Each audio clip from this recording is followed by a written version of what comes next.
Magandang araw, Bayang Pilipinas, 5:30 AM guys at papunta ako sa MFR Trading OPC. So, before 5 AM, gising na ako niyan.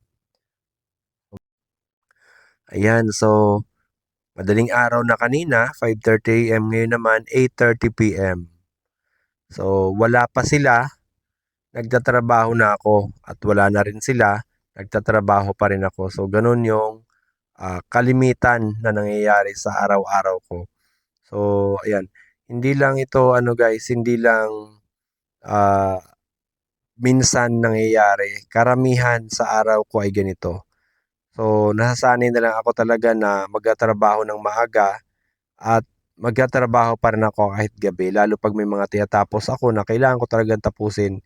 Dahil ako kasi yung klase ng tao na pag may mga gawain at hindi ko natapos, ay pinanghihinayaan ko talaga ng sobra. Sinisisi ko talaga yung sarili ko niyan at hindi ako maka-focus dahil mainit yung ulo ko, masama yung loob ko sa sarili ko dahil hindi ko nagawa yung mga dapat nagawa ko kahapon or kanina. Gano'n kasi ako. So, dapat pag may gusto akong gawin, napapansin ng mga empleyado ko yan eh. Sorry, medyo napapaos ako. Malamig kasi. Tapos, ayan, napapansin ng mga empleyado ko yan na pag may pinapagawa ako, sabi ko talaga na tapusin ngayon yan.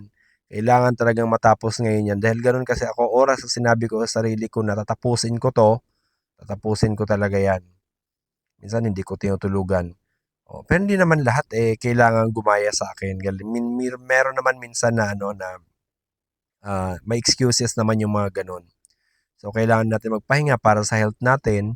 Pero wala, sorry ako sa ugali ko dahil ganun kasi talaga ako. Oras na hindi ko tinapos, maiinis ako sa sarili ko at masisira yung araw ko kinabukasan. Kaya pinipilit ko lang talagang tapusin para maayos yung gising ko bukas at wala akong pagsisisi na may sinayang akong oras. So, ganun ako magtrabaho. Ayan, sa mga bagong negosyante din at sa mga wala pang negosyo na gustong magnegosyo, ito yung mga paalala ko sa inyo. Ang pagninegosyo mahirap, so kailangan ihanda niyo yung mga sarili ninyo. Hindi lang ito labanan ng puhunan, hindi lang ito labanan ng kaalaman.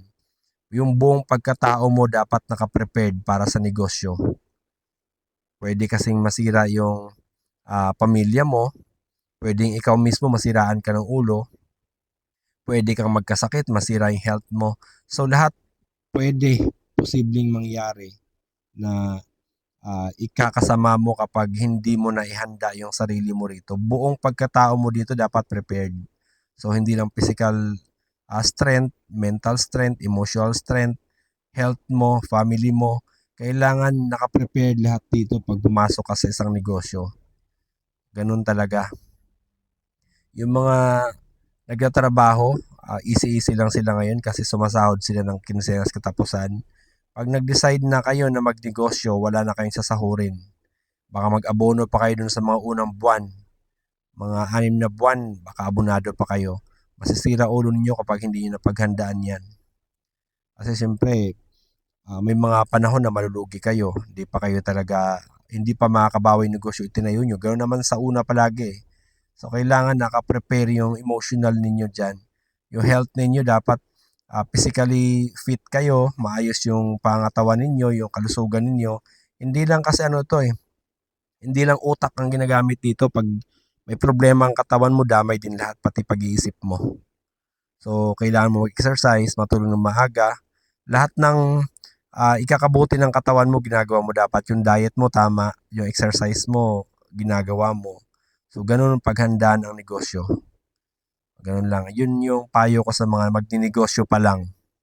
Magandang araw, Bayang Pilipinas.